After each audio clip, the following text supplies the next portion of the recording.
എല്ലാം കൂടെ 500 സ്റ്റാർട്ടപ്പുകൾ ഉണ്ടായിരുന്നു. ഇന്ന് അത് വികസിച്ച് 1.4 ലക്ഷത്തോളം സ്റ്റാർട്ടപ്പുകൾ ഈ സ്റ്റാർട്ടപ്പ് രംഗത്ത് മാത്രം 25 ലക്ഷം യുവതിയുവാക്കൾക്ക് തൊഴിലവസരങ്ങൾ നൽകുന്നു.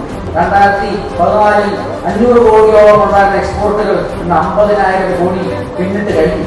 ഈ പത്തനംതിട്ടയിൽ മാത്രം 5 ലക്ഷത്തോളം കുടുംബങ്ങൾക്കാണ് ഇന്ന് ജൽജീവൻ മിഷൻ പദ്ധതിയുടെ ഭാഗമായിട്ട് വീട്ടുമുറ്റത്ത് വെള്ളം എത്തിച്ചു കൊടുക്കുന്നത്. 5 ലക്ഷത്തോളം കുടുംബങ്ങൾക്ക് ഇന്ന് പ്രതി ഓരോ 4 മാസം ഒരു വേതനം നൽകുന്നു.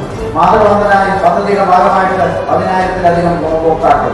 ഓരോ രംഗത്തും നമ്മൾ കഴിഞ്ഞ 67 വർഷത്തിൽ കാണാത്തതിനേക്കാൾ വികസനമാണ് കഴിഞ്ഞ 10 വർഷത്തിൽ നടക്കുന്നത്.